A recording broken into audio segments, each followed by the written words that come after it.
One day, a regular day off, I was on a social network at my computer and watching an interesting video. To make it much more pleasant, I decided to make myself tea in the kitchen. Getting up from the table, I walked 3 steps when I heard the sound of an incoming message. Interest took over and I went back to the computer to see who the message was from. Approaching the monitor and seeing the text, I was a little honestly stunned. "Very soon they will come for you," said in a message that came from me as well. That is, from my page. I was at a loss. What kind of jokes? Possibly hacked, I began to think. Therefore, I changed the password for the security of my account. During the day, I forgot about this incident. Calmly sitting on a chair at the monitor and chatting with a reliable friend, not suspecting the horror that would happen to me.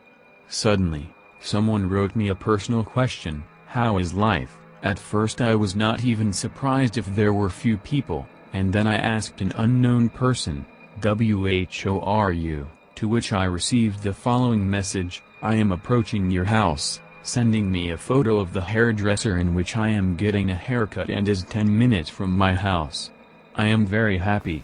"So what?" I replied, and immediately thought that it was my friend who wanted to play me, and this user, who was recorded as unknown by name, just read the message but did not answer anything. For me, all this was strange, since in the social network I had privacy settings, only friends could write to me. 5 minutes later, I was again texted by this type: "I'm passing a shop. Where do you buy bread here?" and again attached a photo to the message, from which my skin shiver ran more than once. I remembered today's incident with a letter from me, and very bad thoughts began to come to mind. Perhaps someone is haunting me? Perhaps it was some hacker who broke into the page and is joking. I immediately changed the password again and put this comedian on a gloomy list. 5 more minutes passed, and I received a message from an unknown by name: "Here, I found your house," and an attached photo of my house. I was really scared. Question: how do his letters come to me if I blacklisted him? And what does he even need? I have a slight tantrum. A few minutes later came a message: "I found your front door," and a photo of my main entrance. I couldn't believe it. Is it really possible? Out of incomprehensible fear, I went to check if my door was locked just in case. As soon as I took not a few steps from the monitor, the sound of the notification that came was heard. And then it was both scary and curious, and I returned to see what this man had sent again, but the message was from me: "Quickly hide. He will find your apartment." And then came a message from the unknown by name: "I go to your front porch," with a photo. And sent a picture of our entrance to the entrance.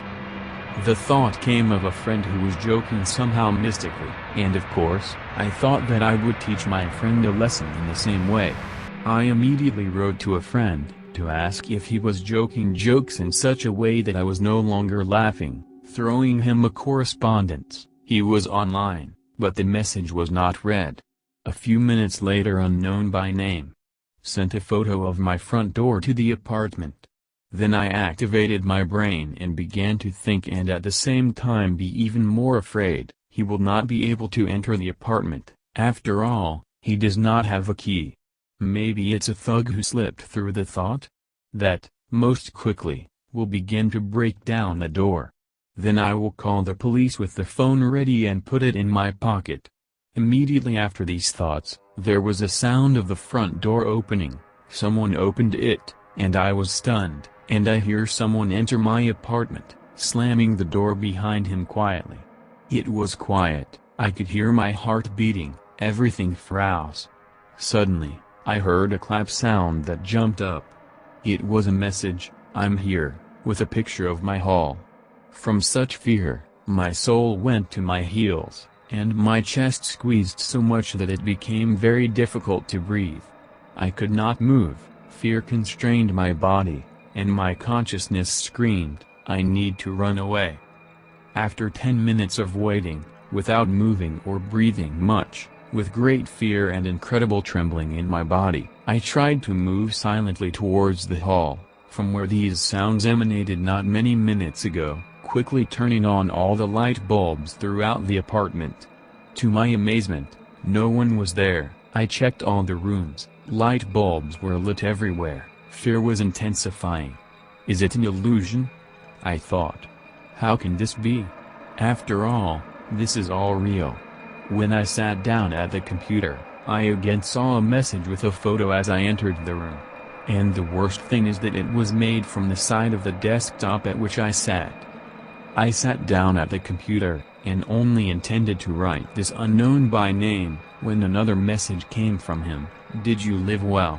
And 5 seconds later, he sent me a photo in which I, behind the monitor, and from what I saw jerked out, turning the chair over with a roar, rushed out of the apartment. The one who sent me this photo plunged me into hysterical horror. It showed me, and behind me stood an unknown figure in black, with a knife in his hand, who was already making a swing in my direction. And the strangest thing, and terrifying, the photo was taken in full face. Once on the playground, I was ready to scream, to call for help, knocking on all the doors, but then I heard footsteps. It was my friend who, after reading my message, instantly rushed to my aid. Fortunately, he lives in the same house. I told him everything, then we explored the apartment together, but, fortunately, we did not find anything. The computer was on the table, and it was very strange that the correspondence with this person was missing. My friend also checked the incoming messages that I sent him and was surprised that he had lost the same correspondence, but he saw it and read it as if I had not sent him anything. After a few hours, it was decided that it was better to stay in a crowded place, so I turned off the computer, dressed nimbly, closed the apartment, and then my friend and I went to the bar and talked about what had happened all night, not knowing who to turn to for help, pouring a little stress with alcohol, leaving what happened in the past. When I got home the next evening, inexplicable things began to happen again. The monitor is on. The social network was open through which everything began. When I approached the computer, I immediately received a message from an unknown by name. Last night you were lucky. See you next time, and the attached photo to this message, which threw me into horror, into panic, into trembling, into fright. I could not do anything to prevent this atrocity. It showed my friend who was at the computer monitor, and behind him stood unknown by name, who held him with one hand by the forehead, with the other putting a knife to his throat, with the caption, "You're next."